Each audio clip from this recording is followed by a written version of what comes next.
Good. This is Dr. Donald, and I am here this morning with our awesome media specialist, Miss Johnson. Good morning, Oakview.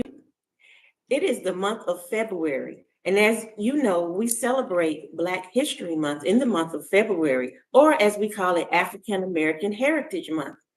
And in celebration of African American heritage, our wonderful principal, Dr. Donald, is going to read our principal's book of the month, Ellen's Broom. Ellen's Broom by Kelly Starling Lyons was selected because it teaches us about a part of our African American heritage called jumping the broom. If you don't know what that term, jumping the broom, means, after Dr. Donald finishes reading Ellen's Broom, you will be able to go home and tell your family what it means to jump the broom and how brooms were significant during the time of slavery. So get ready to listen to our wonderful principal, Dr. Donald, read Ellen's Broom. All right. So, boys and girls, as we're listening to this story, I'm not sure yet, from time to time stop and have you to think about a certain question or a word as we're reading. I may even offer some treats for those students who can answer certain questions.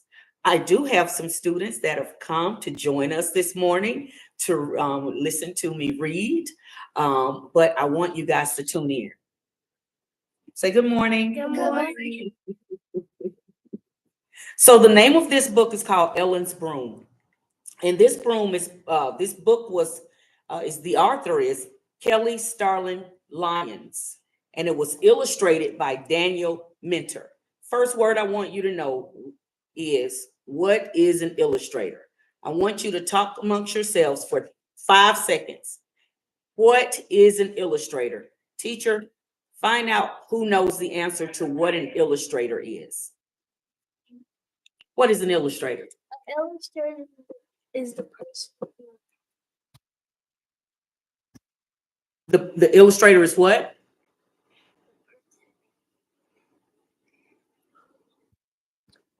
Anybody know?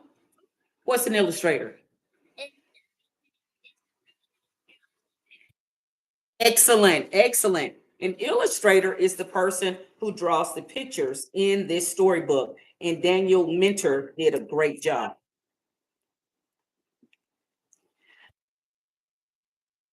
Here we go.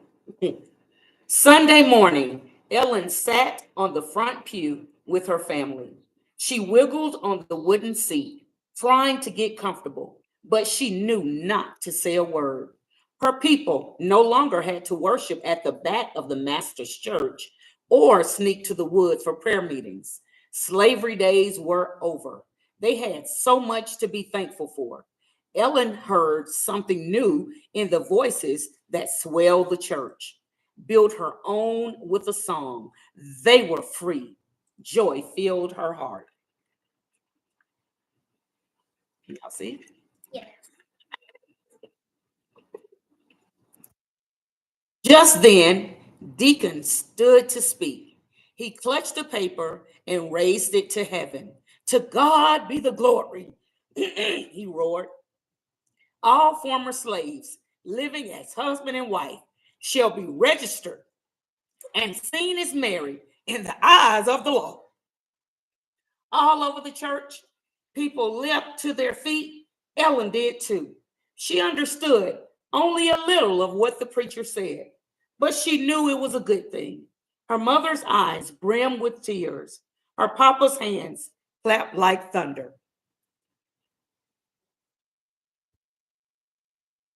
So as you can see, the preacher has just made an announcement that people that are married, they no longer have to hide. They can now be married and they don't have to be slaves.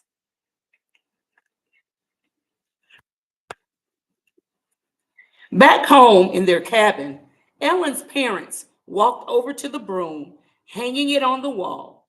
Mama always said it was part of the family, a witness to the way things were.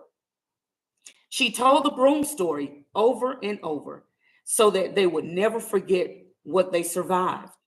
Ruby and Reuben, Mama asked the twins, do you know what this broom stands for? Weddings, Mama. Reuben answered quickly. That's right, Mama said, nodding. Broom weddings were all most slaves were allowed to have. So slaves didn't get wedding gifts when you go to a wedding now.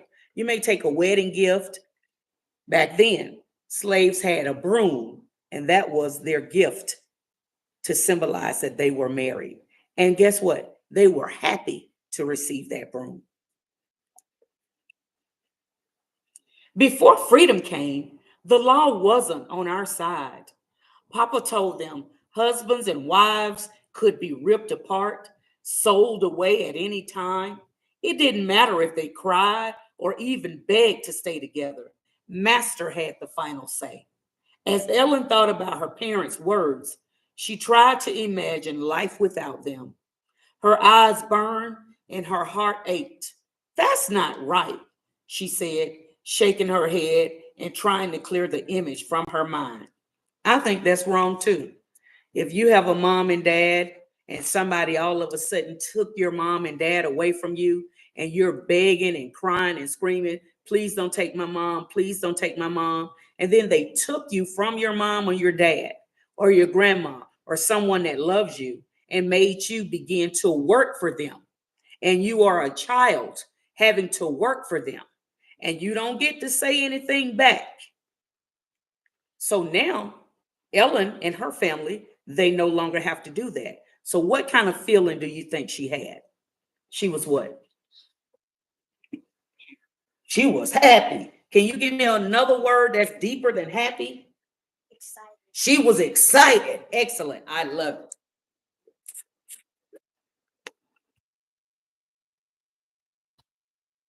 But we did the best we could with what we had. Papa said, Deacon said a few words. Then we put here, then we put this here broom on the ground, held hands, and leaped into life together. We were married in our hearts and in God's eyes, Mama said, but we had no way to show it. That's all changed now. We can be married legal, just like anybody else.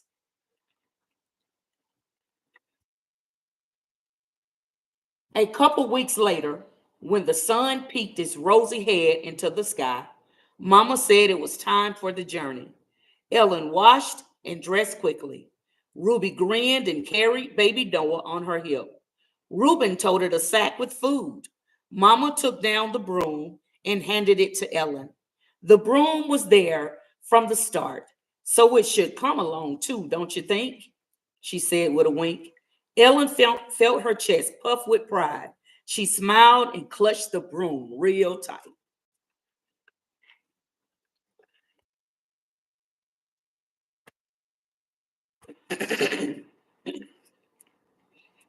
As they walked to the courthouse, people from church going for the same reason joined them. Ellen looked around at the parade of strutting families and her parents holding hands. She listened to the sweet laughter and songs sailing in the air. She held that broom high.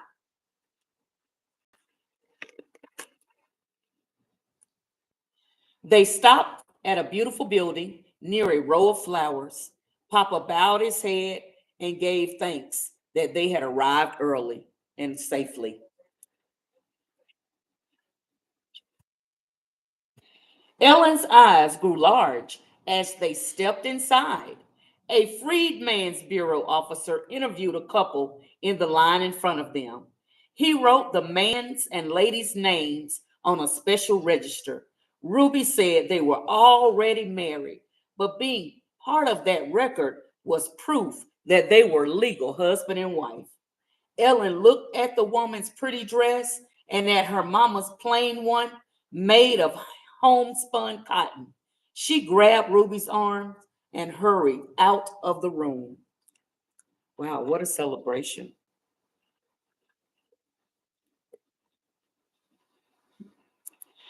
Where are you taking me, Ellen?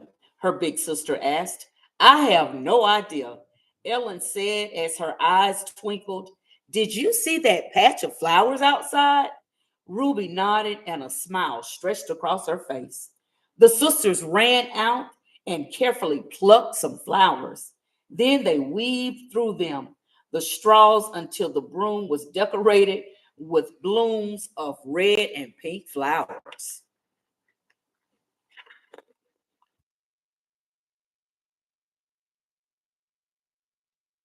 When the man finished writing, he explained that Mama and Papa were married in the eyes of God and in the law. He handed them a certificate to take home. Papa kissed Mama and whirled her in the air like a new bride. Oh my God, I'm excited.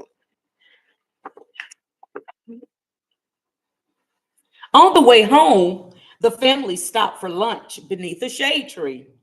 Ellen picked up the broom and laid it in front of her parents. I want to see you jump the broom, please. Can you? Papa frowned. Broom jumping is the past. We're married now. It's official. Please, Papa, Ellen said. Mama always says the broom is part of us too. Papa's right, Mama said. The broom is the past. Ellen hung her head. But you're right too, Mama said. It will always be part of who we are. Come on, Papa. Let's show these young folks how it's done. And so this is them jumping the broom.